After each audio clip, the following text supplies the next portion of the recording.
종류의 작물을 심어도 또 밭이 여러 군데 있어도 옳은 농부는 모든 밭이 다 깨끗한 것 같습니다. 하지만 저같이 엉터리 농부는 그런 게 쉽지가 않죠. 모든 밭이 깨끗한 것도 어렵고 약을 제때 치는 것도 어렵고 뭐든지 야무딱지게 하지를 못하는 것 같습니다. 그것은 제가 농사를 만만하게 보았기 때문에 그러지 않을까 싶습니다. 다윗은 사울에게 쫓기는 그 과정 속에서도 하나님과 깊은 교제를 하였고 또 수많은 시편을 기록했는데요. 어쩌면 다윗의 이런 모습이 제게는 희망사항인데, 하지만 목회를 하는 사람이 농사를 전부 다 잘 짓는다는 것은 어쩌면 사실상 불가능한 일일지도 모르겠습니다. 게다가 꼭두 새벽에 일어나서 성경을 읽고 글을 적는 일까지 겸하고 있으니 다른 목사님은 농사를 짓는 잘 짓는 분도 계시겠지만 아무리 생각해도 농사는 제가 제 생에 있어서 최고로 자충우돌하는 실수 뭉텅이 정말 실패의 총집합이라고 말할 수밖에 없는 것 같습니다. 그러니 오늘 새벽에 다윗이 더 존경스러운 것입니다. 아니 어떻게 쫓기는 신세 가운데서도 하나님과 그렇게 깊은 교제를 할 수 있단 말인가? 엊그제 제가 꼭두새벽 묵상 1004번째 네 번째는요. 사실 글로서 보내는 작업을 제가 하지 못했습니다. 그도 그럴 수밖에 없는 것은 저의 부끄러운 치부가 있었기 때문이죠. 그날 새벽에는 제가 너무 피곤해서 아무리 집중을 하려고 해도 집중도 되지도 않고 정말이지 무엇을 적어야 할지 제 안에 아무런 생각이 없었기 때문이죠. 그래서 그래도 또 새벽 기도 시간에는 말씀을 전해야 하고 또 유튜브 방송도 올리고 해야 하니 어쩔 수 없는 저의 선택은 부끄럽지만 표절이었습니다. 저를 위로한다는 측면에서 말한다면 인용이라고 말해도 될 것 같습니다. 하지만 표절이든 인용이든 원래의 꼭두새벽 묵상 취지와는 다른 것임에는 틀림이 없죠. 제가 글을 쓰는 방향은 시골 목사의 자충우돌하는 이야기, 또 목사지만 안 되는 이야기, 또 잘 못하는 이야기, 저의 부족함을 벌거벗게 내는 이야기를 적는 것이 제가 꼭두새벽 묵상을 적는 컨셉입니다. 1000번의 글을 넘게 적어오면서 정말 본문 속에서 아무것도 떠오르지 않을 때가 있습니다. 가끔은 인용할 수밖에도 없었죠. 하지만 인용을 해도 제가 다 소화가 안 되는 말씀을 가지고 우리 교회 강단에 쓰는 그것을 가지고 부끄러워도 서겠는데, 불특정 다수가 보는 유튜브 방송에서는 사실상 참 너무 조심스러웠던 게 사실이죠. 죄송하지만 주부가 밥하기 싫을 때 그냥 외식하자는 차원에서 해석을 해주면 어떨까? 이렇게 제 안에서 정당화 내지 합리화시키고 싶기도 하고 아담처럼 부끄러워서 숨어보기도 싶기도 했죠. 그래서 1004번째 글은 그냥 삭제하고 싶었습니다. 삭제하고 그 다음날 글을 1004번째로 올리고 싶은 것이 제 마음이었죠. 매일 꼭두 새벽 묵상을 글로써 받아보는 사람들이 오늘은 왜 안 보냈는지 궁금해 하시는 분들도 계셨을 것입니다. 또 실제 연락이 오는 분들도 있었고요. 여러분 신앙생활은요. 하나님과 사람 앞에 일말의 양심을 가지고 해야 하기에 부끄러운 나의 전말을 낱낱이 공개해야 하는 것 같습니다. 다윗이 우리아의 아내를 범하고 났을 때도 그는 자기의 수치를 가리려고 은폐하는 일에 온 신경을 다 집중을 했죠. 그런데 문제는 사람이 은폐를 해도 그 은폐가 영원히 묻혀지지 않는다는 사실입니다. 그냥 매 맞고 말지. 그래서 다윗이 낳은 그 아들이 어떻게 되었습니까? 사무엘사 12장 15절 16절에 보면요. 우리아의 아내가 다윗에게 낳은 아이를 여호와께서 치심에 심히 알른지라. 다윗이 그 아이를 위하여 하나님께 간구하되 다윗이 금식하고 안에 들어가서 밤새도록 땅에 엎드렸으니. 자, 이 말씀을 볼 때에 그냥 이실직고하고 매 맞는 게 낫지, 그거 애기 살려보려고 금식하고 별짓을 다 해보는데 그건 금식할 문제가 아니라 회개할 문제 아닙니까? 여러분 신앙생활하면서 기도할 일이 있고 회개할 일이 있음을 알아야 합니다.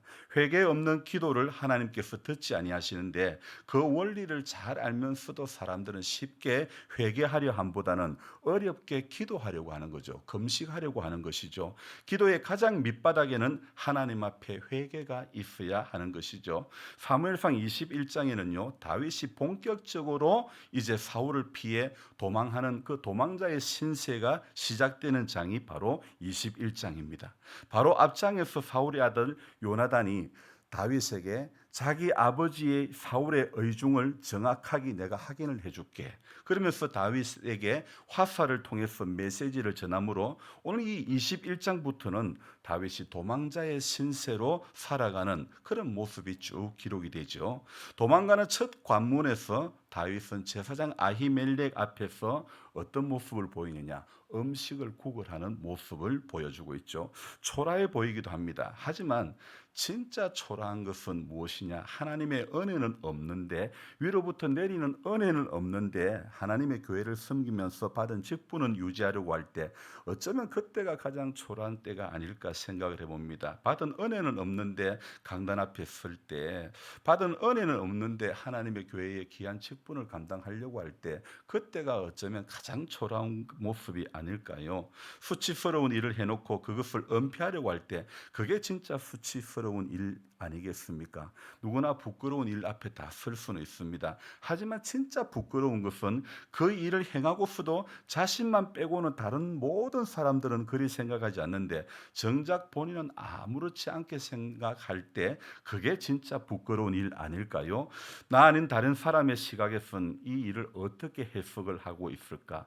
이 부분에 우리는 항상 염두에 두어야 할 것 같습니다. 오늘 본문 21장에서부터 다윗은 이제 정처 없는 도망자의 길에 올라서지요. 수많은 군사들을 호령하는 장군이 자신을 지킬 무기가 하나도 없이 길을 났습니다. 8절에 보면요. 이 8절 말씀에 보면 이 끝부분에 내가 내 칼과 무기를 가지지 못하였나이다. 자신을 지킬 무기 하나, 천하를 호령하던 이 장군이, 수많은 군사를 호령하던 장군이 자기를 지킬 수 있는 무기 하나 없이 도망자의 길을 나서는 거죠. 또 그것뿐 아니죠. 배고픈 다윗의 일행은요, 제사장 아히멜렉의 먹을 걸 좀 달라고. 그래서 거룩한 떡을 얻어먹기도 하는, 몰골이 말이 아니죠. 정말 찬밥 더운밥 가리지 않고 끼니도 얻어먹어야 하는 그런 처지가 되어버렸죠. 그뿐입니까? 군대 장관이 무기 하나 없이 당신의 수중에 혹시 창이나 칼이 없습니까? 그 말하는 자체가 부끄러운 일, 어쩌면 부끄러운 일 아닙니까? 왕의 일이 급함으로 내가 내 칼과 무기를 가지지 못하였나이다 하니 지금 밥 동량하지 무기 동량하지 사나이 체면 구기는 일을 혼자 지금 다 하고 있지요. 하지만 그 도망길은 지금 시작에 불과하다는 것입니다. 다윗은 놉을 경유해서 가드 왕 아기스에게 도망합니다. 가드는요 어떤 나라입니까? 적국 아닙니까? 이것도 이해 안 되는 상황입니다. 왜 다윗은 자신을 탐탁히 여기지 않는 가드 왕 아기스에게 갔을까? 오히려 죽임을 당할 수도 있는데 말입니다. 정확히 알 수는 없지만 어쩌면 다윗은 시간의 무게를 이기지 못했던 것은 아닐까. 어디론가는 가야만 하고 시간은 정처 없이 흘러만 가다 보니까 조바심이 그 안에서 나지 않았을까요? 그래서 그가 적절하지 못한 판단을 했던 것으로 보입니다. 그렇게 다윗은 그의 여정에서 흔들리는 모습을 오늘 이 21장에서 우리에게 보여주고 있죠. 저는 어제 제가 말씀을 전했던 것 가운데도 마찬가지입니다. 하나님께서 사무엘에게 뿔에 기름을 채워가지고 이새의 집에 가서 한 아들에게 부으라고 그렇게 이야기하지 않았습니까? 그런데 사무엘의 생각은 어땠습니까? 사울이 나를 죽일 거야. 이 사실을 알면 사울이 나를 죽일 거야. 이렇게 이 사울 때문에 사울이 나를 어떻게 할까? 자신의 안위를 생각해 볼 때에 하나님의 말씀이 이새의 집에 가서 부어라 그러면 기름 부으면 되지만은 그러나 어떻습니까? 지금 사무엘은 어떻게 마음이 어떻게 흔들립니까? 아, 나를 죽일 거다. 나를 죽일 거다. 이런 생각이 먼저 나는 것입니다. 그래서 어제 말씀드리기를 사람은 하나님의 말씀 앞에서도 자기의 생각을 자기 감정대로 말하기가 쉽다고 어제 말씀드리지 않았습니까? 사람은요, 너네 할 것 없이 누구라도 흔들리는 모습을 보여줄 수밖에 없는 것입니다. 하지만 우리는요, 우리는 흔들릴 수는 있지만 버팀목, 하나님께서 우리에게 버팀목이 되어주시기 때문에 우리는 쓰러지지 않는 것입니다. 안동 이맛댐 부근에 가면요, 용계리라는 말이 있는데 거기 용계리 은행나무가 참 유명한데 이 나무는 한 700살 정도가 되었는데요. 저도 직접 가서 보았는데 원래 당시는 용계국민학교 마당에 있었던 운동장에 있었던 이 은행나무였는데 이맛댐이 건설되면서 수몰될 것을 염려하여 그 자리에서 15m를 위로 들어 올렸습니다. 그래서 다시 심어졌는데 이 한 회사에서 어떤 이 특별한 공법으로 1990년 11월부터 93년 2월까지요. 이 서서히 점진적으로 나무를 들어 올려 가지고 인공섬을 만들어 가지고 지금까지 나무가 잘 살고 있어요. 근데 그 나무를 가서 보면 특징이 뭐냐면요. 큰 H빔이 받쳐주고 있는 거예요. H빔이 버팀목이 되어주니까 15m의 그 원래 있던 자리에서 올라가도 지금까지 700년이 넘는 세월을 잘 살고 있는 거예요. 여러분 이게 상상이 가는 일입니까? 600년이 지나 700년을 앞두고 그 큰 은행나무가 15m가 올라갔다는 것, 위로 올라갔다는 것, 지금도 잘 살아가고 있는 것은 그 나무의 무게를 지탱해주는 보조장치, H빔으로 된 버팀목이 잘 받쳐주고 있기 때문에 그 나무가 지금까지 살고 있는 것이죠. 하나님은 오늘도 흔들리는 우리를 잡아주시고 우리에게 버팀목이 되어주시는 줄로 믿습니다. 사람들은요, 누구나 다 흔들릴 때가 있고 또 흔들리면 쓰러질까 두려워하기도 합니다. 그 이유는 우리 사람이 이렇게 쓰러질까 두려워하는 이유는 버팀목 되시는 하나님을 종종 잊어버리기 때문에 사람이 두려워하는 거예요. 목사인 저도 종종 그랬습니다.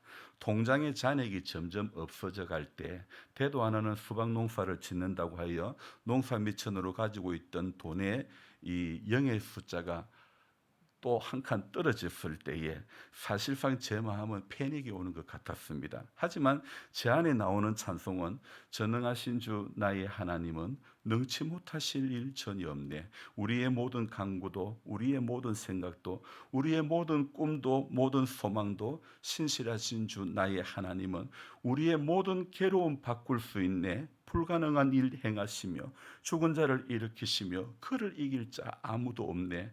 주의 말씀 의지하여 깊은 곳에 그물 던져 오늘 그가 놀라운 일을 이루시는 것 보라. 주의 말씀 의지하여 믿음으로 그물 던져 믿는 자에게 능치 못함 없네.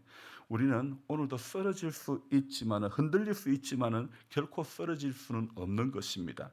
우리는 쓰러질 것 같은 상황을 맞닥뜨렸을 때 오늘도 잊지 말아야 될 것은 지금 잠시 흔들릴 뿐이다. 우리는 이렇게 생각해야 되는 것. 결코 흔들릴 뿐이지 나는 결코 쓰러지지 않는다. 왜? 주님이 나의 버팀목이 되어주시기 때문이라는 사실을 오늘도 기억해야 될 줄로 믿습니다. 그래서 오늘 이 하루도 주의 말씀 의지하여 깊은 곳에 그물 내리는 한 인생이 되기를 주님의 이름으로 부탁합니다. 그래서 오늘도 우리 인생 가운데 버팀목 되어주시는 주님을 찬양하는 저와 여러분들이 되기를 주님의 이름으로 축원하며 기도합니다. 기도하겠습니다. 하나님 아버지, 매번 말씀 앞에 설 때마다 인간의 부족한 것이 얼마나 많이 드러나는지 모릅니다. 주님, 잘해보려고 하는 마음이 앞설 때, 설교자로서 설교를 잘해보려고 하는 마음이 앞설 때 하나님 원치 않는 모습으로 서질 때도 많음을 고백합니다. 주님이 원하시는 것은 말씀을 잘하는 것이 아니라 말씀대로 잘 사는 것이 중요한 것인데 말씀을 잘 전하려고만 했지 우리는 예배 자리에 설 때 아멘하고 예배의 시간에 충실은 했지만은 하나님이 정말 원하시는 것은 예배 시간에 충실하는 것도 기뻐하시지만은 예배자로서의 삶의 자리를 하나님은 기뻐하시는 줄로 믿습니다. 주님, 우리가 서야 할 자리가 과연 어디인지, 1시간 들어지는 예배의 자리가 우리가 온전히 서야 할 자리인지, 내 삶의 자리에서 하나님 기뻐하시는 모습으로 살아가야 하는 것이 정말 우리에게는 그 무엇보다도 우선이 되어야 된다고 생각합니다. 하나님, 하지만 연약한 우리들은 그런 하나님의 마음, 주의 성령께서 주시는 마음에 그 마음이 우리의 안중에 있기보다는 사람이 눈에 들어오기 쉽고 사람에 의해서 움직여질 때도 얼마나 많은지 모릅니다. 우리 안에 있는 죄성과 우리의 연약함이 오늘도 우리 자신이 알지 못하는 또 알지 못하는 사이에 하나님 원치 않는 길로 가게 될 때도 많음을 고백합니다. 원하는 말을 해야 되고 원하시는 생각을 해야 되는데 하나님 원치 않는 말을 골라 할 때도 많고 원치 않는 생각을 나도 모르게 선택하며 할 때도 얼마나 많은지 모릅니다. 주님, 이런 우리들을 불쌍히 여겨주시고 오늘도 하나님 기뻐하시는 생각을 가슴에 품을 수 있도록 도와주시기를 간절히 바라고 원합니다. 이 하루도 주님의 뜻 가운데로 살려고 하나님, 우리의 경험에 의한 깊은 곳에 그물을 던지는 것이 아니라 하나님 말씀 의지하여 깊은 곳에 그물 내릴 수 있는 그런 인생들이 될 수 있도록 주님 도와주시옵소서. 하나님, 잠시 흔들릴 수는 있지만은 결코 쓰러질 수 없는 것은 오늘도 하나님의 말씀이 우리에게 버팀목이 되어 주기 때문인 줄 믿습니다. 하나님, 오늘도 버팀목 되신 주님께서 우리 가운데, 우리 인생 가운데 찾아오셔서 시마다 때마다 일마다 간섭해 주시는 하나님을 우리가 의식하며 그 하나님을 찬양하는 삶이 될 수 있도록 주님 도와주시옵소서. 감사를 드리며 존귀하신 예수님의 이름으로 기도드리옵나이다. 아멘. 간절한 마음으로 주여 부르고 기도합니다. 주여, 주여, 주여. 하나님 아버지, 진실하지 못한 인생일 때가 많습니다.